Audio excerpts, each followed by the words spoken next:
जुड़ रहे हैं संत रामपाल जी महाराज के भक्त सुमेध दास, जो कि गुड़गांव के रहने वाले हैं। ये आपको संजय गुरद्रोही की वास्तविकता बताएंगे कि यह कैसे पैसे खाता था। सुनिए भी इंटरव्यू। नमस्कार सर। नमस्कार जी। क्या नाम है जी आपका? सुमेध दास। सर क्या काम करते हैं आप? मैं एक आईटी कंपनी में काम करता हूँ। सर जी, हमने 2017 में, मेरा एक दोस्त है, मेरा स्कूल का दोस्त है चितरंजन, वो एक बार हमारे घर आया था 2017 जून में, और उसने गुरुजी के बारे में बताया, संत रामपाल जी महाराज के। तो मैंने सत्संग सुनने शुरू किए, मुझे बहुत अच्छा लगा, मुझे लगा कि ये ज्ञान बिल्कुल सही है। तो अगस्त 2017 में मैंने गुरुजी के नामदान सेंटर से नाम ले लिया था, और जनवरी 2018 में सतनाम की दया हो गई थी। उसके बाद फरवरी में मेरे दोस्त ने कहीं सोशल मीडिया पे कुछ संजय का एक कोई प्रोग्राम देखा, कोई इंटरव्यू देखा, जिसमें एक तो वो अपने आप को गुरु नानक देव जी की आत्मा बता रहा था, और दूसरा वो ये बता रहा था कि संत रामपाल जी महाराज को जेल भिजवाने वाले उन्हीं के परिवार वाले और मैनेजमेंट वाले हैं, और वो पैसे के पीछे भाग रहे हैं, और ये सब अड़ंगा उन्होंने किया हुआ है, और हम लोग गुरुजी को बाहर निकालने की कोशिश कर रहे हैं। ऐसे ऐसे करके उसने कुछ वीडियोस बनाए थे जो कि चितरंजन ने देखे। वो थोड़ा प्रभावित हुआ, उसने कांटेक्ट किया संजय से, और जब वो मिला तो उसने मुझे भी बताया इस बारे में। हम उस टाइम थोड़े नए भगत थे, इतना ज्ञान भी नहीं था, और हम किसी को जानते भी नहीं थे आश्रम में या मैनेजमेंट में या परिवार में।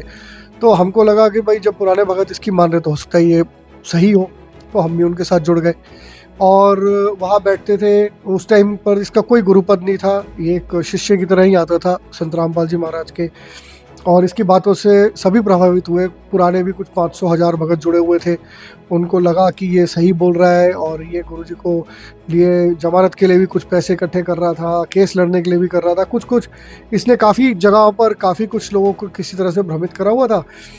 मतलब सर इसने आधार ये बना रखा था कि आप मेरे साथ जुड़िए और हम अपने गुरुदेव को बाहर लाएंगे। हाँ, शुरू में इसका यही था कि जो मैनेजमेंट उनको बाहर नहीं लाने वाली, क्योंकि वो उनको अंदर ही रखना चाहती है, वो पैसे के पीछे भाग रही है, और हम लोगों को अलग से कुछ करके इनको बाहर लाना पड़ता। बात करते थे तो ये बोलता था कि जो मैनेजमेंट है, जो परिवार है, उनको सिर्फ पैसे की भूख है, और वो तो गुरुजी को गुरुजी भी नहीं मानते, परमात्मा तो मानना बहुत दूर की बात है। तो इस तरीके से इसने जब ये सब चीज़ें बोली, और तो काफ़ी लोग इससे प्रभावित हुए कि नहीं ये सच लगता है, सच बोल रहा है। तो इससे काफ़ी लोग जुड़ना शुरू हो गए। उसके बाद इसने थोड़ा सा अध्यात्म की दृष्टि से भी इसने लोगों को अट्रैक्ट करना शुरू किया। इसने ये दिखाया कि जैसे इसके पास कोई सिद्धि है, इसने लोगों को रोल देने शुरू कर दिए। जैसे कि अब जब ये मेरे मित्र से मिला, ये अपने आप को गुरु नानक देव जी की आत्मा बोलता था, और पहले मेरे दोस्त को बोलता है कि भाई आप गुरु अंगद देव जी की आत्मा हो, जो गुरु नानक देव जी के बाद दूसरे गुरु हुए थे, और उसकी भगतमती को बोलता है कि आप सीता की आत्मा हो। अब अगर ये अपने आप को गुरु नानक देव जी बोल रहा था, तो ये त्रेता युग में राजा जनक हुआ, तो एक तरह से उनका पिता हुआ पिछले कुछ जन्मों का। तो उस तरीके से भक्त इसके साथ जुड़ते थे। ऐसे ही मुझे याद है रुड़की के एक परिवार था। सर जो आपके दोस्त चितरंजन थे जिनके बारे में आपने बताया, वो क्या काम करते थे? वो और उनकी भगतमती दोनों पायलट्स थे, कैप्टन थे, काफ़ी अच्छी पोजीशन पे थे। वो भी गुड़गांव में रहते थे, और मतलब वो अपना प्रोफेशन में काफ़ी अच्छा काम कर रहे थे उस टाइम पर। और बाकी जो इसने, जैसे ऐसे ही एक और परिवार था रुड़की में, वो भगत जी भगतमती थे, और उनके 2 बच्चे थे। दोनों लड़के उस टाइम पर, जहाँ तक मेरे को याद है, कुछ 15-16 साल, कोई 17 साल ऐसे होंगे, 14 से 17 साल के बीच में। इसने उनको बोल दिया कि ये दोनों लड़के अर्जुन सर्जन है, और जो वो बहन जी थी उनको बोल दिया आप नानकी देवी हो, जो गुरु नानक देव जी की बहन होती थी 600 साल पहले। और जो भगत जी थे उनको बोल दिया कि आप मर्दाना हो, जो गुरु नानक देव जी के। एक तरीके से इसने थोड़ा माहौल ऐसा बना लिया कि सब लोग अट्रैक्ट हों, अटैच हों एक परिवार की तरह, कि ये आप मेरे पिछले कुछ जन्म पहले की बेटी हो, आप मेरी बहन हो, आप पिछले जन्म के शिष्य हो, आप अगले गुरु हो। मतलब इसने इस तरीके से कुछ, किसी को युधिष्ठिर, किसी को काकभूषण, किसी को, हर एक को एक रोल दे देता था। उससे लोगों को लगता था कि यार ये तो हमें इतनी पवित्र आत्माएं बता रहे हैं और ऐसे सिद्धियां हैं, तो मतलब थोड़ा उससे ना आकर्षित हो जाते लोग। तो शुरू में तो हम सब भगत ही थे, और ये भी अपने आप को भगत बोलता था, लेकिन ये अपने आप को बोलता था कि जब हर युग में जब परमेश्वर आते हैं सतयुग में, अगर वो सतसुकृत नाम से आए थे तो राजा अम्बरीश थे उस टाइम पर। इसी तरह से त्रेता में अगर वो मुनिंदर ऋषि नाम से आए थे तो उस टाइम पर राजा जनक थे। कलयुग में जब गुरुजी कबीर नाम से आए थे तो उस टाइम पर गुरु नानक देव जी समकालीन थे। तो इसी तरीके से इसने बोला कि जब भी परमेश्वर आते हैं वो अपने साथ अपनी एक स्पेशल आत्मा को लेकर आते हैं। तो अभी अगर वो संत रामपाल जी महाराज के रूप में आए हुए हैं तो उन्होंने मुझे साथ लेकर आए हैं ताकि वो परमेश्वर अपना ज्ञान देंगे और वो ज्ञान को फैलाऊंगा मैं। तो इस तरीके से इसने थोड़ा सा अपने आप को दिखाया।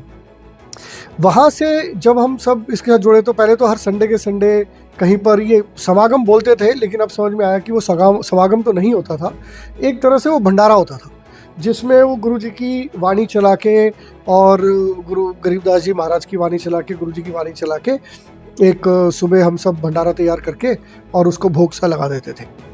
हमको लगता था कि यही समागम है, वो तो अब हमें जुड़ने के बाद पता चला कि समागम एक्चुअली होता कैसे है।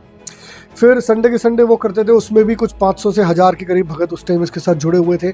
वो सब संत रामपाल जी महाराज के भगत थे और वो यही सोच के चल रहे थे कि भाई जो ये कर रहा है ठीक कर रहा है। वहाँ से इसने थोड़ा गुरु जी के ज्ञान को ट्विस्ट करके अपना बीच में जब अड़ंगा डालना शुरू किया, काफ़ी पुराने भगत इसके साथ छूटते रहे। कुछ भगतों का हमें पता चला कि इसने कुछ पैसा भी लिया था, उन्होंने कुछ इल्ज़ाम लगाए और बाद में हमें बोलते थे कि भाई वो गलत इल्ज़ाम लगा रहे हैं, ऐसा कुछ नहीं है, तो हम तो मान लेते थे। वहाँ से इसकी संगत थोड़ी सी कम होनी शुरू। ये बोलता था कि जैसे जो संत रामपाल जी महाराज हैं वो पूर्ण परमात्मा है, वो तो हम सब भी मानते हैं कि पूर्ण परमात्मा के रूप में संत रामपाल जी महाराज के रूप में पूर्ण परमात्मा आए हुए हैं। ये गुरु जी की सत्संग को, वाणियों को काट देता था बीच में से। तो मैं आपको एग्जांपल देता हूँ कि एक गुरुजी ने सत्संग में बोलते थे कि जो 64 लाख शिष्य आए थे कबीर साहब के टाइम पे, वो उनके शिष्य फेल हो गए परीक्षा में क्योंकि वो कबीर साहब को संत मानते थे, परमात्मा नहीं मानते थे। ये ऐसे करके गुरुजी ने एक सत्संग किया हुआ है जिसमें गुरुजी ने इस तरह से वाणी बोली थी। ये उस वाणी को काट देता था। ये बोलता था, ये देखो इसमें क्या बोल रहे हैं कि जो 64 लाख शिष्य आए थे वो इसलिए फेल हो गए क्योंकि वो कबीर परमात्मा को संत मानते थे। ये वहाँ के बाद वाणी काट देता था, एडिट कर देता था। आगे ये नहीं सुनाता था कि वो परमेश्वर नहीं मानते थे, परमात्मा नहीं मानते थे। तो उससे इसने बोला, देखो कि अगर तुम संत रामपाल जी महाराज को संत बोलते रहोगे तो तुम फेल हो जाओगे। ऐसे ऐसे करके ना इसने गुरु जी की वाणियों को ही काट छाट करके ये अपने एक तरह से सत्संग बना देता था। अब जैसे हम गुरु जी संत रामपाल जी महाराज इतना अच्छा एग्जाम्पल देते हैं कि हमारे वेदों में लिखा है कि जो पूर्ण परमात्मा है लेकिन वो शुक्रम कायम है, कि उनकी नाड़ी तंत्र की काया नहीं है। और उसी चीज़ को जो यहाँ के जो बाबा है, उन्होंने जो साधु संत है वो बोलते हैं जी देखो इसमें लिखा काया नहीं है। वो पूरा ज्ञान नहीं देते कि वो काया नहीं, शुक्रम वाली काया नहीं है, उनकी दूसरी टाइप की काया। इसी तरह से ये गुरु जी के सत्संग को लेकर काट छाट करके उसमें से कुछ पॉइंट्स निकाले। जैसे मैंने बताया कि भाई वो कबीर साहब को संत मानते थे, वहाँ इसने सत्संग काट दिया। आगे की नहीं सुनाई कि वो संत मानते थे, परमेश्वर नहीं मानते थे, जबकि परमात्मा ने ये बोला है कि कबीर साहब जब आए थे तो दास के रूप भी बनाया उन्होंने, संत का रूप बनाया, सदगुरु का रूप बनाया, और पूर्ण परमेश्वर तो वो थे ही। तो हमको सब मानना है उनको। हमको जैसे वो दास थे तो हमको उनको वैसे फॉलो करना है कि उन्होंने भक्ति कैसे करी। वो संत भी थे, वो सदगुरु भी थे, वो कवि भी थे, वो पूर्ण परमेश्वर भी थे। लेकिन ये क्या बोलते थे कि आप संत मानो, संत मैं हूँ। ये अपने आप को बोलता था कि संत तो मैं हूँ, सदगुरु पूर्ण परमेश्वर वो संत रामपाल जी महाराज है। मतलब ये खुद को संत बताता था। हाँ जी। तो इसने वो बीच बीच में धीरे धीरे धीरे धीरे वो बोलना शुरू कर दिया। पहले तो इसने अपने आप को गुरु नानक देव जी की आत्मा बोला, फिर इसने अपने आप को संत बोलना शुरू कर दिया। अभी ये गुरु पद पे नहीं था। फिर धीरे धीरे धीरे धीरे इसने ये बोलना शुरू कर दिया कि जब तक कि मैं गुरु भी हूँ और मैं संत और गुरु हूँ। तो उस टाइम पर मेरा थोड़ा सा ये चर्चा भी हुई थी, मुझे याद है मेरे दोस्त से चर्चा हुई थी शिवरंजन से, कि भाई गुरु पद पे तो आपके गुरु बिठाते हैं, एक प्रणाली होती है, एक उसका परंपरा होती है और अभिषेक किया जाता है। जैसे हमको हमारे गुरुजी बताते हैं कि जब उनको गुरु पद पे बनाया था उनको बल्कि दो बार में, पहली बार में तो गुरुजी को सिर्फ सत्संग करने का आदेश दिया था। दूसरी बार में गुरुदेव जी को, हमारे दादा गुरुदेव जी ने नाम देने का आदेश दिया था और इसकी प्रॉपर उन्होंने अनाउंसमेंट करी थी और उन्होंने अपनी संगत में ये भी बोल दिया था कि अब संत रामपाल जी महाराज अगले गुरु हैं और जिन्होंने मुझसे नाम लिया था वो भी इनसे जाके नाम लें। तो इस तरीके से एक फॉर्मल प्रोसेस है इन सब चीज़ों का। लेकिन यहाँ पर हमने अब ये देखा है कि इन्होंने क्या किया, इन्होंने अपने आप को गुरु भी बोलना शुरू कर दिया। गुरु बोलते बोलते जब हम थोड़ा सा क्वेश्चन किया लोगों ने कि भाई आपको गुरु प्रणाली के थ्रू तो आप आए नहीं हो, तो इन्होंने बोला नहीं जी, उस गीता के कुछ श्लोक दिखा दिए कि कर्तव्य की स्थिति में शास्त्रीय प्रमाण है और शास्त्रों में गुरु जी की वाणियों को थोड़ा तोड़ मोड़ के इन्होंने ये कर दिया कि नहीं जी देखो गुरु इशारा कर रहे हैं कि कोई आएगा, कोई संत आएगा। जैसे गुरु जी जब अपने बारे में भी बताते हैं सत्संग में तो बोलते हैं ये दास आ गया, ये दास भेजा है परमात्मा ने, ये उन वाणियों को निकाल लेता था। ये दास, वो बोलता है ये दास वो मेरे लिए बोल रहे हैं, आप समझ रहे हो। तो इस तरीके से ये बहुत सी चीज़ों को एडिट कर देता था, जिसमें गुरुजी बोलते हैं कि परमेश्वर ने ये दास को भेज दिया, तो ये बोलता था अगर वो बोल रहे हैं ये दास को भेज दिया, मेरे बारे में बोल रहे हैं। तो ऐसे कर करके इसने काफ़ी चीज़ों को एडिट करके इसने अपने ही सत्संग बना लिए थे। गुरुजी की आवाज़ थी, कुछ इसकी आवाज़ कर करके इसने अपने सत्संग बना लिए। जैसे गुरुजी सत्संग में बताते हैं कि जब मान बढ़ाई के आगे ना आदमी कुछ नहीं देखता, ना पैसा देखता है, ना धन देखता है, ना परिवार देखता है। मान बढ़ाई एक बार किसी के दिमाग में आ जाए ना कि भाई मैं बैठूं, मेरे आगे 10 लोग बैठे हों, मेरी सुने और मुझे प्रणाम करें, मेरी हर चीज़ माने, ये उस डायरेक्शन में जा रही थी ये सारी। धीरे धीरे हम उस सिस्टम में फंस चुके थे क्योंकि हमारे सामने सब कुछ हो रहा था। लेकिन ये सब चीज़ें मैं आपको जो 10 मिनट में बताई है, ये सब चीज़ें 3 साल में हुई हैं। 3-3.5 साल लगे इस चीज़ को होते हुए। 2018 से हम इनके साथ थे। 2022 अगस्त सितंबर में जाके हमने जब गुरुजी के हमने मैसेजेस सुने, वीडियोस वगैरह सुने, तब हमें समझ में आया कि ये क्या डंगा चल रहा है। तो ये सब चीज़ें बहुत ग्रेजुअल हुई है। हर बार कुछ नया करके इसने कुछ नया ट्विस्ट कहानी में डाल के, कुछ गुरुजी के नए सत्संग को लेकर उसको थोड़ा सा तोड़ मरोड़ के ये अपने जो इसके सो कॉल्ड शिष्य हैं उनको प्रेजेंट करता था। और वहाँ पर हम जैसे लोग फंसे रहे। जो मेरा एक्सपीरियंस रहा है वो यही रहा है कि इसको प्रभुता का था। इसने पैसे लिए हैं, काफ़ी लोगों से लिए हैं पैसे, मुझसे भी लिए हैं। सर इसने आपसे भी पैसे लिए हैं? हाँ जी, पैसे लिए हैं। सर कितने पैसे लिए हैं इसने आपसे? मैंने इस पे कंप्लेंट करी हुई है, इकोनॉमिक ऑफेंस विंग में कंप्लेंट डाली हुई है गुरुजी की दया से, और तकरीबन 1 करोड़ 10 लाख के आसपास। मैं सर कितने? तकरीबन 1 करोड़ 10 लाख रुपए। दर्शकों आपने सुना, ये बहुत बड़ी राशि है जो अभी इन्होंने दावा करा है और ये कह रहे हैं कि इन्होंने कंप्लेंट भी करी है। सर एक बात हमारे दर्शक जानना चाहेंगे कि कोई भी बात कुछ भी बता सकता है, जब तक उस चीज़ का प्रमाण ना हो कोई भी इस बात पर विश्वास नहीं करेगा। तो इस चीज़ का कोई प्रमाण है? बिल्कुल सर, जो मैंने इकोनॉमिक ऑफेंस विंग में कंप्लेंट डाली है, ये सारे पैसे मैंने ऑनलाइन ट्रांसफ़र किए हैं। आपके पास बैंक स्टेटमेंट है? इसी मेरे पास बैंक स्टेटमेंट है, वो मैंने पुलिस को दे दी है। मेरे पास मेरा और संजय का वॉइस मैसेज है जिसमें संजय ने ये कबूल किया है कि उसने ये पैसे लिए हैं और ये पैसे वापस करने की कोशिश। सच साहब संजय जी, जैसे कि आपने कुछ महीने पहले मुझे बोला था कि आप मेरे पैसे वापस कर देंगे, तो उसका मैंने थोड़ा हिसाब लगाया। तकरीबन 1 करोड़ 10 लाख रुपए के करीब मैं ट्रांसफ़र कर चुका हूँ चितरंजन और टीना के अकाउंट पे। तो मुझे कृपा करके बता दीजिए वो पैसे कब तक वापस होंगे। वो पैसे मैंने इसलिए दिए थे क्योंकि आपने बोला था कि आप संत रामपाल जी महाराज के आश्रम बना रहे हैं कांगड़ा में, जबकि अब मुझे ये पता चला है कि संत रामपाल जी महाराज जी ने तो खुद आप पर FIR की हुई है कि आप उनके नाम का गलत उपयोग कर रहे हैं। इसीलिए अब वो पैसे मुझे वापस चाहिए। तो आप मुझे कृपया करके बता दीजिए वो पैसे कब वापस मिलेंगे। सत साहब जी, विद इन 6 मंथ्स आपके सारे पैसे 1 करोड़ 10 लाख रुपए आपके पास पहुंच जाएंगे। ठीक है जी, कोशिश करवाएंगे परमात्मा। बीच में जैसे जैसे कुछ होता है, पार्ट में हो जाए, 1 शॉट हो जाए, दिखवाते हैं परमात्मा। पर ये कंसिडर कर लिया गया है कि यानी कि आपके सारे पैसे परमात्मा, आपने बोला आपको चाहिए, जैसे आपने गाड़ी दी थी आपको चाहिए थी, वापस भिजवा दिए। ऐसे ही पैसे भी परमात्मा, सबको मालूम है कि हालात क्या है यहाँ पे। तो जैसे ही परमात्मा दया करेंगे इमीडिएटली हो जाएगा। जब आपकी इच्छा हो गई है तो परमात्मा इंतजाम भी कर देंगे। तो जितनी जल्दी से जल्दी होगा, 6 मंथ्स तो वैसे कह रहा है दास। ठीक है जी।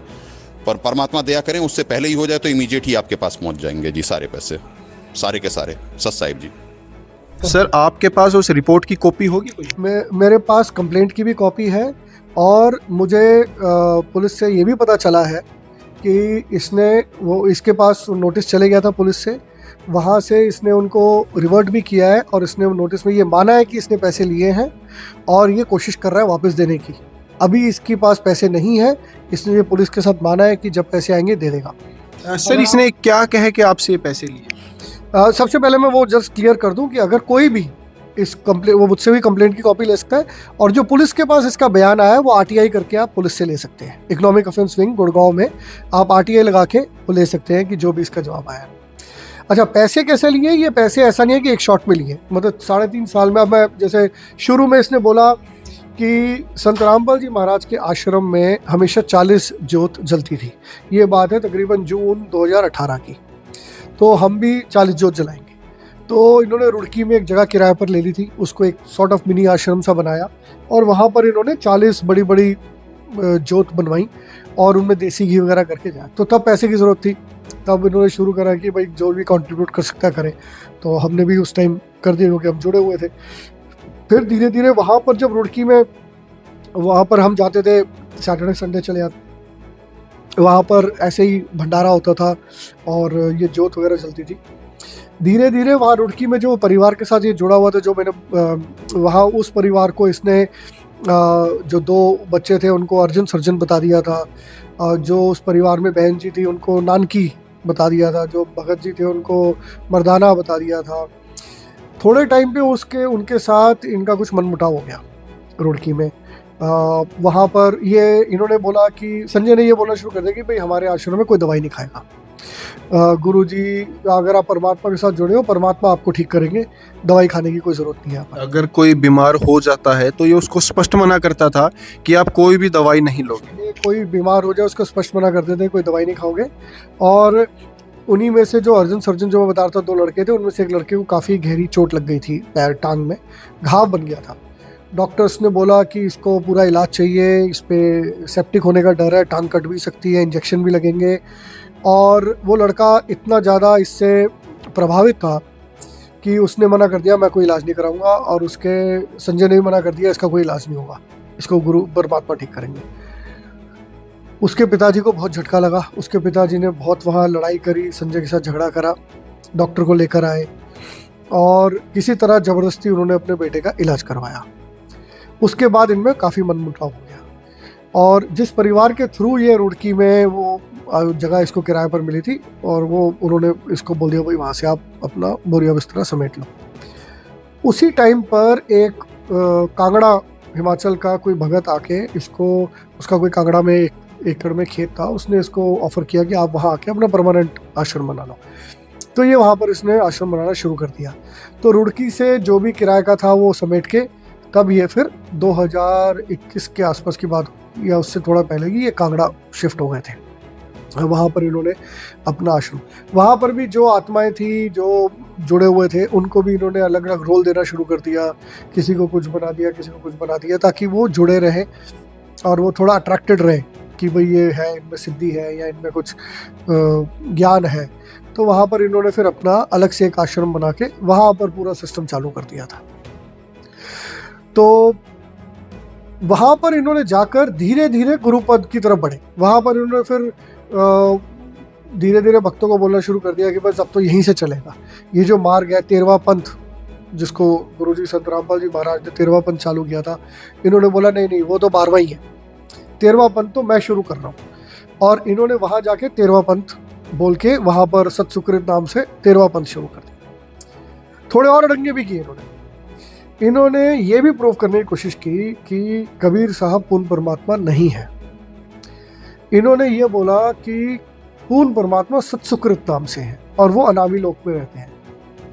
और जो 4 ऊपर लोक है, अनामी लोक, अगम लोक, अलख लोक और सत्य लोक, उसमें अनामी लोक में सतसुकृत रहते हैं, अलख लोक में मुनिंदर के नाम से रहते हैं, अलख लोक अगम लोक में करुणा में नाम से रहते हैं और सतलोक में कबीर नाम से रहते हैं। ये पूर्ण परमात्मा नहीं है, ये जो सतसुकृत नाम के पूर्ण परमात्मा, ये उनके अवतार हैं। और हमें सत्सुकृत नाम के परमात्मा की भक्ति करनी चाहिए। ये भी इन्होंने वहाँ पर शुरू कर दिया था बीच में। और फिर इन्होंने काफ़ी चीज़ें करी, बीच में बोली, अपने आप को भी बीच में 4 ब्रह्म भी बना दिए थे कि ब्रह्म, परब्रह्म, पार ब्रह्म और पूर्ण ब्रह्म, और बीच में अपने आप को भी फिट कर दिया कि मैं भी एक ब्रह्म हूँ इनमें, ताकि जो यहाँ से जब जाएंगे तो हम मेरे लोक में जाएंगे। तो ऐसे कर करके इन्होंने इतना ज़्यादा ब्रेन वॉश कर दिया था कि वहाँ से थोड़ा बहुत हमें भी फील होने लग गया कि कुछ गड़बड़ है।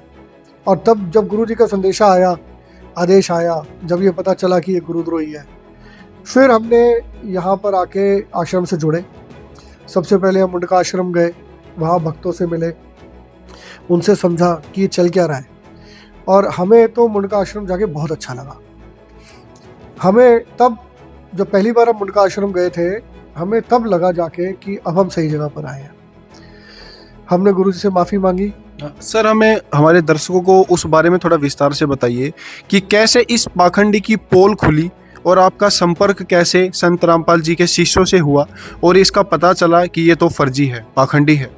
तो संत रामपाल जी महाराज का अगस्त 2022 में एक वीडियो आया था, जिसमें उन्होंने स्पष्ट रूप से बताया था कि ये संजय और पवन गुरुद्रोही हैं।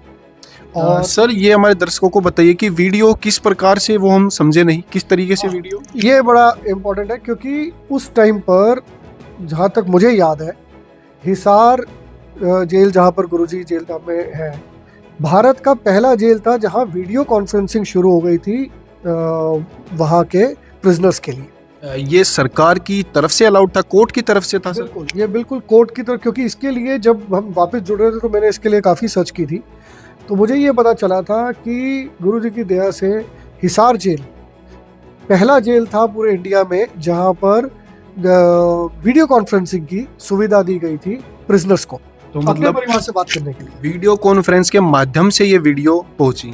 उससे पहले ऑडियो से बात होती थी परिवार से, तब ये लोग बोलते थे कि फेक ऑडियो है। सर, ये जो ऑडियो वीडियो आप जिक्र कर रहे हैं, ये लीगल तरीके से आती थी सर? बिल्कुल सर, क्योंकि इसके लिए भी हमने पता किया था। और आप अभी भी कोई भी गूगल ऑनलाइन देख सकता है, ये लीगल तरीके से सरकार ने जो प्रिजनर्स हैं अपने परिवार से बात करने के लिए एक सुविधा दी है। 5 या 10 मिनट कुछ ऐसे हैं जो कर सकते हैं रोज के या हफ्ते के, जो भी एक सिस्टम बनाया सरकार ने। लेकिन जो पहला जेल था जहाँ पर वीडियो कॉन्फ्रेंसिंग शुरू हुई थी, वो हिसार जेल था। और वहाँ से जो पहला वीडियो गुरुजी का आ गया था, उसमें ही गुरुजी ने स्पष्ट कर दिया था कि ये गुरुद्रोही है, और जो इसके साथ जुड़ा है वो फटाफट वहाँ से निकले और आके वापस नाम ले ले, नाम शुद्ध कराया। फिर उस वीडियो के बाद हमने मुंडका आश्रम गए, वहाँ पर हम भगत जियों से मिले सबसे, और वहाँ जाके हमने पूरा सिस्टम देखा, और वहाँ जाके हमने काफ़ी क्वेश्चन भी पूछे भक्तों से, जो वहाँ सेवादार थे, कृष्ण भगत जी थे और बाकी सेवादारों से। और हम उनके इतना प्रभावित हुए वहाँ पर उन सबसे मिलके, हमें तो बहुत अच्छा लगा। और हमारी किस्मत परमात्मा ने लगता है वापस ले रहा था, तो जब हम वहाँ थे तो गुरुजी का कॉल भी आ गया परिवार के साथ, तो वहाँ पर गुरुजी से उस टाइम दर्शन भी हो गए थे हमारे। तो इस तरीके से जब हमें ये पूरा कन्विंस हो गए कि भाई ये सिस्टम तो गुरुजी का ही है। सर, आपने इस चीज़ की पुष्टि करी कि जो वीडियो कॉल आती है वो बिल्कुल सही है, कोई फ्रॉड नहीं है, किसी टेक्निक के द्वारा नहीं बनाई गई है, ऐसा कुछ आपको देखने को मिला वहाँ? सबसे पहले तो मैं ये बताना चाहूँगा जी, मैं खुद IT का आदमी हूँ, तो अगर कुछ ऐसा फेक या फ्रॉड होगा तो बहुत ज़्यादा मुश्किल नहीं है मेरे लिए पता करना उसको, स्पेशली अगर वो मेरे सामने कुछ चल रहा है। और जबकि मैं बात करूँ अभी AI वगैरह से, तो वीडियोस अब बनने शुरू हुए हैं 2022 में, अभी AI का भी इतना नहीं आया था। और सबसे बड़ी चीज़ ये है जी कि मेरी खुद गुरुजी से वीडियो कॉल बहुत बार हुई है, उसके बाद परिवार के साथ। मतलब आपने खुद संत रामपाल जी महाराज जी से बात करी है? परमात्मा की दया से इतनी बार मेरी गुरुजी के साथ डायरेक्ट 1-on-1 वीडियो कॉल हुई है परिवार के थ्रू, क्योंकि परिवार के पास तो लीगल ऑफिशियल फ़ोन आता है, और परिवार वाले जो जैसे हम जैसे कुछ भगत है जो भटके हुए थे, जिनको थोड़ा सच्चाई जाननी थी, परिवार वाले हमको तो बुला के बात कराते हैं कि आप खुद जाके गुरुजी से बात करके देखो। तो जी जैसे ही मेरी गुरुजी से बात हुई थी, मैंने हाथ जोड़ के एक वॉइस मैसेज जो संजय की जो संगत थी उसमें भेजा था कि आप मेरी भी मत सुनो, किसी की मत सुनो, जिसको भी अपनी शंकाएं दूर करनी है। उस टाइम पर वो रोहतक में सिंहपुरा आश्रम होता था कि आप सुबह गुरुजी का परिवार के लिए वहाँ पर कॉल आता है, आप वहाँ आओ और खुद अपने आप गुरुजी से बात करो। वीडियो पे। परमात्मा की दया से मेरी खुद डायरेक्ट वीडियो पे बात हुई है। मैंने परमात्मा से वीडियो पे माफ़ी मांगी कि गुरुजी हम भटक गए थे, गलत चले गए थे। तो गुरुजी ने माफ़ करते हुए ये बोला कि बच्चे तुम गलत जगह फंस गए थे। गुरुजी ने स्पष्ट बोला कि संजय गुरुद्रोही है, वहाँ कांगड़ा में जो हो रहा है गलत हो रहा है, और बच्चे तुम आओ, अपना नाम शुद्ध कराओ और वापस जुड़ जाओ। ये मेरी डायरेक्ट गुरुजी से वीडियो कॉल हुई थी। इसके बाद मैंने काफ़ी संगत को जो संजय के साथ जुड़े थे उनको बोला, मैंने कहा आप मेरी भी मत सुनो, आप किसी की मत सुनो, आप अपने आप सुबह आओ। उस टाइम सुबह सुबह कॉल आता था सिंहपुरा आश्रम में परिवार के पास, लीगल तरीके से आप आओ, गुरुजी से डायरेक्ट बात करो, वीडियो पे बात करो। जब आप कन्विंस हो उसके बाद आप सोचो आपको क्या करना है, क्योंकि ये मानो ये जन्म बार बार नहीं मिलेगा। अगर आप गुरुद्रोही के साथ, तो चलो आपने गुरु जाना ही नहीं, कुछ नहीं जाना, तो चलो कभी 84 लाख योनियों के बाद आप शायद वापस जुड़ जाओ। गुरुद्रोही के बाद जुड़ने के बाद तो परमात्मा का पता नहीं वो आपको वापस लेते हैं नहीं लेते, क्या होता है वो तो। जो इसके साथ कुछ वहाँ पर परमानेंट जुड़े हुए हैं, मुझे लगता है उनको इसने इतना बिजी करके रखा है। इसने वहाँ करीब 200-250 गाय पाल ली है। मतलब अगर मैं थोड़ा सा आपको एक एग्जांपल दूं तो मुझे तो लगता है वो सब बेचारे ज़ॉम्बी हो गए हैं। ना तो वो ढंग से सोते हैं, ना वो ढंग से जगते हैं, ना खाते पीते हैं, वो सारा दिन कोई ना कोई सेवा में लगे रहते हैं। उनके पास सोचने का भी मौका नहीं है। हम लोग शायद इसलिए बच गए क्योंकि हम वहाँ से बाहर आके सोच सकते थे कि जो हो रहा है वो सही हो रहा है कि नहीं। जब आपको कोई आदमी सोचने का ही नहीं मौका देगा, आपके ऊपर एक के बाद एक प्रेशर डालता रहेगा, आपके ऊपर चीखा चिल्ली होती रहेगी, आप काम अगर ढंग से नहीं करोगे तो आपके ऊपर डांट भी पड़ेगी आपको। वहाँ पर इतना प्रेशर वहाँ पर बना के रखा हुआ है कि वहाँ पर जो लोग हैं वो कुछ सोचते भी नहीं है कि मतलब उनके पास स्पष्ट सोचने का मौका नहीं है। क्योंकि अगर कोई स्पष्ट सोचेगा तो बहुत आसान है वहाँ से निकलना, लेकिन अगर कोई आप स्पष्ट सोच ही नहीं पा रहे, आपके पास सोचने का भी टाइम नहीं है, आपके पास इतना टाइम मिलता है कि शायद आप 2-4 घंटे की नींद पूरी कर लेते हो, इतना इसने वहाँ पर कामों में लोगों को फंसाया हुआ है। तो फिर आप कैसे वहाँ से निकलोगे? इसने उनको शायद इस लायक सोचने लायक भी नहीं छोड़ा है, इतना ज़्यादा प्रेशर में उनको रखा हुआ है। सत्संग संत रामपाल जी महाराज के चलते हैं, लेकिन अड़ंगा इसका बीच में आ जाता है। ये जो उनको काट पीट के जो अपने तरीके से उनको प्रेजेंट कर देता है, उसके कारण ना वो लोग सोच नहीं पा रहे कि जो हो रहा है वो सही हो भी रहा है कि नहीं हो रहा है। ये बहुत अनफॉर्चुनेट है, ये बहुत ही दुख की बात है कि वहाँ पर लोग इसके साथ अभी तक जुड़े हुए हैं, क्योंकि बहुत क्लियर है कि जो गुरुजी का जो पाथ है ना, वो उससे अब अलग हो चुके हैं, वो बहुत ही अलग ही अड़ंगे में जा चुके हैं इसके साथ। तो मतलब मैं तो सबसे बस हाथ जोड़ के ये प्रार्थना करता हूँ कि अभी भी मौका है, आप आओ, वीडियो कॉल है, आप लीगल तरीके से वीडियो कॉल करो, गुरुजी के साथ बात करो और उनसे समझो कि वहाँ पर क्या चल रहा है। जब मैं यहाँ के वापस जुड़ा, मैंने जब फंक्शंस देखे मैनेजमेंट के, मैंने जब परिवार से मिला, परिवार वाले, ये आसान नहीं है करना कि आप जैसे अनारो माई है, वो तो अब ऑलमोस्ट परमानेंट आश्रम में ही रहती हैं। गुरुजी के जो बच्चे हैं वो किसी न किसी आश्रम में सुबह पहुँच जाते हैं, रात तक वहीं के वहीं रहते हैं, कभी कभी रात को सिर्फ सोने के लिए अपने घर पे जाते हैं। 12 आश्रम बन गए हैं और वो आसान नहीं है। मतलब मैं कंपनी में काम करता हूँ, हमको कुछ 500-1000 लोग संभालने हो तो उसी में लोगों की हालत ख़राब हो जाती है। यहाँ पर 12 आश्रम बन गए हैं गुरुजी की दया से। आप भी जानते हो जब गुरुजी 2014 सर कितने आश्रम? 12 आश्रम। जब 2014 में गुरुजी जब जेलधाम गए थे तब जो एक आश्रम था वो भी बंद हो गया था। 12 आश्रम बन चुके हैं, बाकी भी 2-3 आश्रमों की जमीन ली जा चुकी है, वहाँ पर कंस्ट्रक्शन शुरू हो रही है, 600 से ज़्यादा नामदान सेंटर खुल गए हैं। अगर किसी को पैसे का ही लालच होता, परिवार को या मैनेजमेंट को, तो 2-4 साल में पैसे इकट्ठे करके कहीं किसी फॉरेन कंट्री में जाके हो जाते। आजकल यही तो चल रहा है। जो क्रिमिनल है या जिसको पैसे, और ये तो क्रिमिनल भी नहीं, मतलब पैसे का ही अगर लालच होता, भक्तों से इकट्ठा करके निकल लेते यहाँ से। तो क्यों बैठे हैं यहाँ पर? ये आप मेरी भी मत मानो, आप आगे गुरुजी से खुद वीडियो कॉल कर लो, कम से कम वहाँ पर तो आपको एक पूरा का पूरा प्रूफ मिलेगा ना। क्योंकि ये तो अब बोलने के लिए तो कोई भी बोल देता है कि मैनेजमेंट कुछ भी ये कर सकता है, वो कर सकता है। मैं यहाँ पर बैठा हूँ, एक बहुत अच्छी नौकरी कर रहा हूँ, परमात्मा की दया से सब कुछ ठीक ठाक चल रहा है अपना, फाइनेंशियली मुझे कोई सपोर्ट की ज़रूरत नहीं है किसी से। तो मैं तो कभी, और ये जो भगत वहाँ पर रहते भी हैं, जो मुझे जानते हैं, उनको पता है मैंने तो बल्कि संजय को 1 करोड़ 10 लाख रुपया दिया हुआ है, अपनी गाड़ी भी दी थी वहाँ पर जो उससे मैंने वापस मंगवाई। तो मुझे तो ऐसी कोई प्रॉब्लम नहीं है कि मैं जाके किसी के पैसे के पीछे भागूंगा। मैनेजमेंट का सिस्टम क्या है? मैनेजमेंट तो मैं भी मैनेजमेंट हूँ, मैं अब अपने जोन में कुछ अपने परमात्मा की दया से कुछ ड्यूटीज़ करता हूँ। सोशल मीडिया की सेवा करते हैं, हम घर घर जाके पुस्तकें देते हैं। अभी पिछले 14 दिन से मैं सिक्किम गया हुआ था, गाँव गाँव जाके हमने पुस्तकें बांटी हैं। हम वहाँ पर ज़मीन पर सोते थे, ठीक है, जो वहाँ पर अपने आप खुद पका के खुद खाते थे। तो क्या हम बहुत क्या ऐश की ज़िंदगी जी के आ रहे हैं? ये हम भी तो मैनेजमेंट है, फिर तो हम तो गुरुजी के सेवादार हैं। अगर सेवादार को मैनेजमेंट बोल रहे हो तो आप बोल लो सेवादार को मैनेजमेंट। हम सब सेवादार हैं, चाहे आप उनको मैनेजमेंट बोलो, चाहे आप परिवार बोलो, हम सब सेवादार। इन्होंने क्या किया, गुरुजी के कुछ ऐसा एक वीडियो आया हुआ है जिसमें गुरुजी ने ये बोला ये RSS मेरी नहीं है या ये मैनेजमेंट मेरे नहीं है। उसका एक रीज़न है।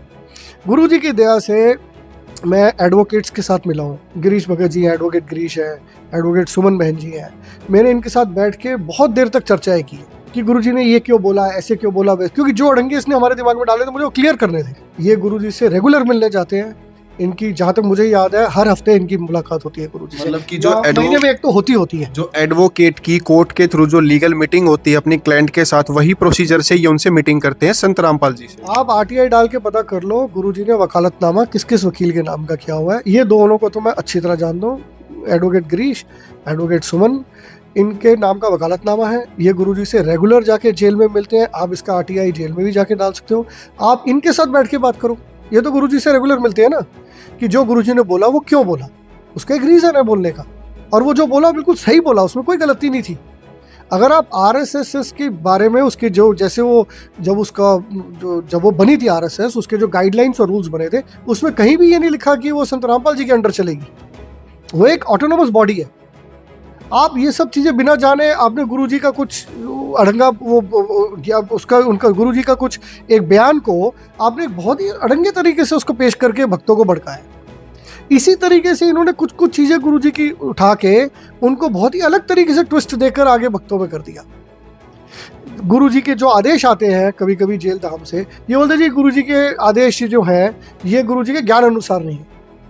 अरे गुरुजी के आदेश गुरुजी देंगे उनके हिसाब से। तो गुरुजी के जो आदेश होते हैं उनका रीज़न क्या होता है, उसका रीज़न बहुत अलग होता है। अब गुरुजी ने, कोई बहन है वो ब्याही हुई है किसी जगत के पास, लेकिन वो बहन भगत है, तो गुरुजी उसको सिंदूर लगाना भी अलाउ कर देते हैं, गुरुजी उसको चूड़ी पहनना भी अलाउ कर देते हैं, कभी कभी गुरुजी उसको दूसरी पूजाएं करना भी अलाउ कर देते हैं। उसका एक रीज़न है। गुरुजी ने अगर उसको अलाउ किया, लेकिन वो आप दूसरी बहन को नहीं करना उसको देखकर। हमारी गलती ये हुई है कि हम जब संजय के साथ जुड़े, हम परमात्मा के ज्ञान अनुसार और गुरुजी को देखकर नहीं जुड़ रहे थे, हम भक्तों को देखकर जुड़ गए उसके साथ कि ये भगत इसके पीछे जा रहे हैं तो सही हो। जो भेड़ चाल होती है जो गुरुजी हमको मना करते हैं, हम उस चक्कर में जुड़ गए। और ये 100 भगत जा रहे हैं तो ये शायद सही जा रहे होंगे। हमको गुरुजी के ज्ञान अनुसार गुरुजी के साथ जुड़ना है। और अगर किसी को कोई परेशानी है, आप आके अपने परिवार के पास जाओ, वीडियो कॉल पे आप गुरु से डायरेक्ट बात करो। पैसा एक अलग चीज़ है भगत जी। अब पैसा जो मेरा गया, अगर वो आ गया ठीक है, नहीं आया, लेकिन जो मेरे 3-4 साल वेस्ट हुए हैं उसका मुझे बहुत ज़्यादा दुख है। और वही मैं बाकी भक्तों को बोल रहा हूँ, मेरे तो चलो 3-4 साल हो गए, गुरुजी ने वापस अपनी शरण में ले लिया, लेकिन जो अभी वो ट्राई भी नहीं कर रहे वापस आने की, उनका क्या होगा पता। और ये सिर्फ अपनी प्रभुता बनाने में लगा हुआ है। और जितना जल्दी लोग इससे अलग हो जाए उतना उनके लिए अच्छा है। देखो, हमें हर टाइप का भगत हर जगह मिलेगा। हमें भगत को देखकर भक्ति नहीं करनी, हमें गुरु जी को, परमात्मा को देखकर भक्ति करनी है। अगर कोई भगत कभी कुछ गलत भी कर रहा हो तो हमारा फ़र्ज़ है कि हम उसको समझाएं और उसको सही मार्ग पे लेकर आए। उसकी गलती के कारण हम ये ना बोले नहीं जी पूरा सिस्टम ही ख़राब है। हो सकता है जो भगत इसके साथ जुड़े हों उन्होंने कभी किसी भगत को कुछ गलत करते हुए देखा हो, या उनके साथ कुछ एक्सपीरियंस ऐसा हुआ हो जो कि उनके साथ अच्छा नहीं रहा हो। इसका मतलब ये थोड़ा ना कि गुरुजी का ज्ञान गलत है। तो हमें गुरुजी के ज्ञान के साथ जुड़ना है।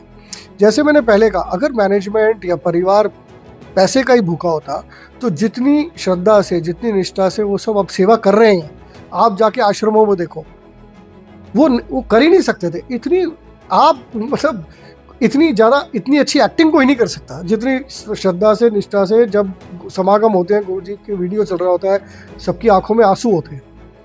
इतनी श्रद्धा से कोई नहीं कर सकता जितनी श्रद्धा से परिवार और मैनेजमेंट और जो सारे भगत जो गुरुजी की दया से जो सेवा कर रहे हैं, ऐसे नहीं कर सकता कोई। एक चीज़, ये पुस्तक मुझे तब मिली थी जब मैं वापस छोड़ा था। मैं सबसे ये प्रार्थना करूँगा कि ये जब जब भूल पड़े पुस्तक गुरुजी ने स्पेशली संजय गुरुद्रोही के लिए लिखी है। इस पुस्तक ने हमारे 90 to 100% क्वेश्चन ना इसी पुस्तक में आंसर हो जाते हैं। जैसे मैं आपको एक और एग्जांपल देता हूँ। ये वहाँ पर शंख, घंटा और फूल चढ़ाना और माला चढ़ाना, तिलक लगाना, ये सब इसने शुरू कर दिया, जो कि हम नॉर्मल आम, जो हमारे गुरुजी ने बिल्कुल मना किया हुआ है, लेकिन वो आम पूजाओं में हम देखते हैं। और ये इसने उसका भी मैं ये एक और अड़ंगा है, इसने गुरुजी का बहुत पुराना एक वीडियो दिखा दिया 97 के आसपास का है, जिसमें गुरुजी वहाँ कोई शंख भी बजा रहा है, घंटे बज रहे हैं, गुरुजी शंख पास कर रहे हैं किसी को बजाने के लिए। उसका गुरुजी ने इस पुस्तक में खुलासा किया कि जब गुरुजी के जो हमारे दादा गुरुजी थे, दादा गुरुजी इस तरीके से पूजाएं करते थे, और उसका एक रीज़न था, गुरुजी ने वो हमको समझाया है कि जब दादा गुरुजी के टाइम पे ज्ञान अनुसार कोई इतनी ज़्यादा भक्ति नहीं होती थी। अगर वो ये सब नहीं करते तो उनके साथ कोई जुड़ता ही नहीं, और कबीर साहब का ज्ञान यहाँ तक पहुँचता नहीं, इसीलिए उनको ये सब अड़ंगा करना पड़ा। जब संत रामपाल जी महाराज को उन्होंने आज्ञा दे दी थी नाम देने की और सत्संग करने की, शुरू में तो वो गुरुजी ने भी वैसे ही चलाया जैसे उनके हमारे दादा गुरुजी करते। धीरे धीरे फिर दादा गुरुदेव के सतलोक गमन से कुछ महीने पहले गुरुजी ने इस पुस्तक में लिखा है कि दादा गुरुजी से मिलने आए थे उनके गांव। वहाँ पर गुरुदेव जी ऐसे ही अपना कर रहे थे शंख और घंटा वगैरह बजा के, तब दादा गुरुदेव जी ने उनको मना कर दिया था कि अब ये नहीं करना, मुझे ये करने की ज़रूरत थी क्योंकि उस टाइम मेरे साथ कोई जुड़ता नहीं, लेकिन अब तुमने ये सब अड़ंगे कुछ नहीं करने, ना शंख बजाना है, ना घंटा बजाना है, कुछ नहीं करना। और उसके बाद से हमारे गुरुदेव ने, संत रामपाल जी महाराज ने सब करना बंद कर दिया था। लेकिन इसने उससे पहले का एक वीडियो निकाल के दिखा दिया कि देखो हमारे गुरुजी तो ये करना चाहते थे, मैनेजमेंट करने नहीं देता था, मैनेजमेंट मना करता था, और इस तरीके से इसने मैनेजमेंट के बारे में बहुत नेगेटिविटी फैलाई है। तो अब कोई गुरुदेव जी, हमारे गुरुजी एक तरफ तो ये बोलता है गुरुजी पूर्ण परमात्मा है, दूसरी तरफ बोल रहा है कि मैनेजमेंट करने नहीं देगा।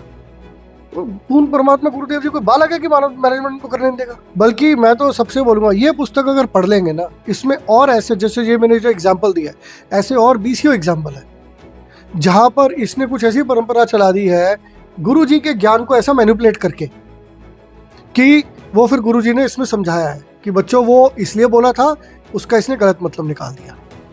अब जैसे एक और आपको एग्जांपल देते, गुरुजी ने हमको उल्टे वृक्ष के बारे में सबको बताया गीता जी के ज्ञान अनुसार कि हमको वो वृक्ष सीधा करके मूल में पूर्ण परमात्मा बैठते हैं, मूल को जड़ की हमको सिंचाई करनी है, उससे फल के जो तना होगा, डार होगी और जो पत्ते होंगे फल लगेंगे और उससे हमको फ़ायदा होगा।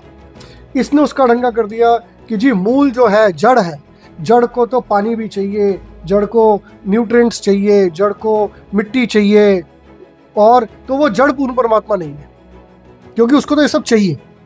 तो गुरुजी ने इसमें बताया, कहते वो एक एग्जाम्पल है, जैसे कि गुरुजी ने बड़ा अच्छा तरीके से इसमें समझाया कि अगर किसी को सोलर सिस्टम को समझाता है या दिन और रात कैसे होती है, तो वो एक ग्लोब लेता है, एक दिया लेता है, दिए से वो ग्लोब को घुमा घुमा के दिखाता है कि अगर इस तरफ अगर दिन है तो दूसरी तरफ रात है। अब अगर कोई बोले कि जी ये दिया सूरज कैसे हो सकता है, दिए में तो तेल जलता है, बत्ती जलती है, तो वो सूरज कैसे हो सकता है, तो वो तो स्टूपिड बात है ना, वो तो एक एग्जाम्पल दे रहे हैं कि ये एक रोशनी का स्रोत है। इसी तरह से जो वो पेड़ है, जो वृक्ष की है, वो एक एग्जाम्पल गुरुजी ने दिया है कि जो उसका मूल है, जिसको हमने खुश रखना है, जिसकी हमने पूजा करनी है, वो पूर्ण परमात्मा है। इसने उसको भी अड़ंगा बना दिया कि नहीं वो पूर्ण परमात्मा कैसे हो सकता है, उसमें तो न्यूट्रिएंट चाहिए, मिट्टी चाहिए, पानी चाहिए। तो इस तरीके से इसने बहुत चीज़ें गुरुजी की मैनिपुलेट करी है। तो मैं तो सबसे ये प्रार्थना करता हूँ, गुरुजी का ये मिशन अभी बहुत तेज़ी से बढ़ रहा है, आओ इस मिशन के साथ जुड़ो, इस मिशन को आगे बढ़ाओ और अपने थोड़े पुण्य कमा लो। इतने सारे प्रमाण देखने के बाद हमें सचेत हो जाना चाहिए, संजय शैतान अब गुरु बनकर बैठ गया है। अब मैं उन सभी से कहना चाहता हूं जिन्होंने उसे गुरु मान लिया है कि आप लोग किस भ्रम में जी रहे हैं, जो इस भेड़िए के भोजन बन रहे हो। यह तो इंसान कहने के लायक भी नहीं है, गुरु तो बहुत दूर की बात है। जो सच्चाई आपको दिखाई उससे पता चलता है कि इसके हर एक चाल में झूठ, छल, कपट और बेईमानी समाई हुई है। देखिए इसके एक और वीडियो।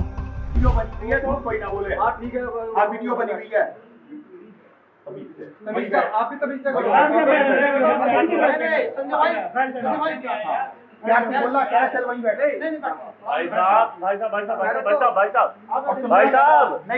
पहलवान ये जितने भी लेकर के आए हैं ना भाई, इतनी पहलवानी है ना, मैनेजमेंट पे जाके दिखा ले। 936 पहलवान देखे, 936 देखे। और आप कोई ऐसे नहीं भाई, पहलवानी अगर जो दिखानी हो मैनेजमेंट पे जाके दिखाओ। हाँ बस भाई, हाँ नहीं तो वही है। और जब तक कोई तमीज से बात करेगा तो करेगा, नहीं तो परमात्मा की जगह बाहर यहाँ से, समझे? तमीज से बात करोगे करोगे, मालिक का दरबार है, बदतमीजी करी बाहर यहाँ से। सुनो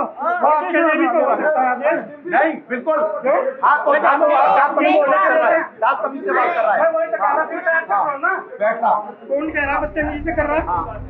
दर्शकों, ऐसे लोगों के लिए संत रामपाल जी महाराज ने पहले ही अपने सत्संगों के माध्यम से लोगों को चेताया था। सुनिए एक बार फिर कि गुरुद्रोहियों पर संत रामपाल जी महाराज क्या कहते हैं। और इस परमात्मा के विद्यालय में नहीं रहे, वो बाद में न्यो रोया करेंगे जैसे वो रो रहा था। तो कबीर साहब कहते हैं, अच्छे दिन पाछे गए और गुरु से किया ना हेत, अब पछतावा क्या करे, बिरा चिड़िया चुगी खेत। तो पुणात्मा इसलिए अपने सतर्क रहना है, सावधानी बरतनी है। अब जो परमात्मा से ये तो विमुख हो गया, जैसे किसी ने सारनाम भी प्राप्त कर लिया, सतनाम तक प्राप्त कर लिया, क्या होगा? और वो विमुख हो गया। एक तो गुरुद्रोही होता है, एक गुरु से विमुख हो जाना। तो परमात्मा कहते हैं, गरीबदास जी ने कहा कि गुरुद्रोही की पैड़ पे जय पगावे वीर, और 84 निश्चय पड़े सतगुरु कहें कबीर। जो गुरुद्रोही हो गए उसकी पैड़ पे पैड़ यानी उसके कदम पर, उसके पैर के चिन्ह पर अगर आपका कदम रखा गया, कहते हैं तो भी 84 लाख योनियों में जाओगे। वो गुरुद्रोही जो हो जाता है। गुरुद्रोही कौन होता? जो गुरु जी की निंदा करता है और इस नाम को त्याग जाता है, कोरी बकवाद गढ़ता है, झूठ बोलता है, नरे आरोप लगाता है, वो गुरुद्रोही हो गया। और उसकी पैड़ पे पैर रखना, कहते हैं 84 निश्चय पड़े नो सतगुरु कहे कबीर। गरीबदास जी ने अपनी इस अमृतवाणी के साथ अपने परमात्मा कबीर जी की छाप साथ सहयोग लिया है कि ये भी ऐसा ही कहते हैं। अब पैड़ पे पैड़ रखना ये नहीं है कि गुरुद्रोही जा रहे हरा वहां पीछे पीछे जा रहे हो तो उससे वो नहीं कि उसके कदम पे कदम नहीं रखना। अगर जैसे घर का कोई सदस्य हो जाए गुरुद्रोही, उसकी गुरुजी के बारे में जो वो बकवास करता है या भगवान के बारे में उसकी हाँ में हाँ नहीं मिलावे, उसकी बात को हृदय से भी नहीं मानना कि सच्ची कह रही है, उसने सोचे बकवास करता है और करता रहेगा। उसके कहे अनुसार अपने हृदय में जरा भी कमजोरी नहीं आने दे, तो साथ रहकर भी वो उसने कदम पे कदम नहीं मिलाया, उसकी पैड़ पे पैड़ नहीं रखी। गुरुद्रोही की पैड़ पर जय पगावे वीर, 84 निश्चय पड़े नो सतगुरु कहे कबीर। ये इस तरह पैड़ होता है, इन्होंने किसी कदम पर कदम रखेगा उससे चिंतित हो जाओ तुम, ऐसा नहीं।